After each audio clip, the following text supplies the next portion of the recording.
ভিডিওটা দেখে তারাপীঠ মনে হচ্ছে, তাই না? হ্যাঁ, তারাপীঠ তো বটেই, তবে বীরভূমের নয়, পাঁশকুড়ায় অবস্থিত দ্বিতীয় তারাপীঠ। পাঁশকুড়া স্টেশনে নেমে ধরতে হবে ঘাটালগামী যে কোনো বাস। আধা ঘন্টার মধ্যেই বাস আপনাকে নামিয়ে দেবে এই যশোরা কালীবাজারে।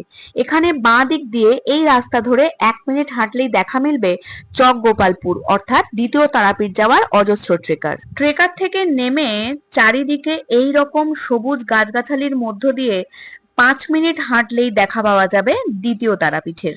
এখন আমরা এসে গেছি মন্দির প্রাঙ্গণে, আর এখানে রয়েছে অজস্র পুজোর ডালার দোকান আর খাবারের দোকান। তবে মন্দিরের মহাপ্রসাদ পেতে অবশ্যই সকাল 10টায় এসে 51 টাকার বিনিময়ে কুপন কেটে নেবেন, আর তা না হলে আগের দিন সন্ধ্যে 6টার পর স্ক্রিনে দেওয়া নাম্বারে কুপনটি বুক করে নিতে পারেন। মন্দিরের সামনেই রয়েছেন মহাদেব এবং নন্দী মহারাজ। আর এই হলো মা তারার ভুবন মোহিনীর রূপ। মাতৃ পূজা এবং মাতৃ দর্শনের সময়সূচি দেখিয়ে দিলাম, যাতে মায়ের ভক্তরা আরো ভালোভাবে মাতৃরূপ দর্শন করতে পারেন।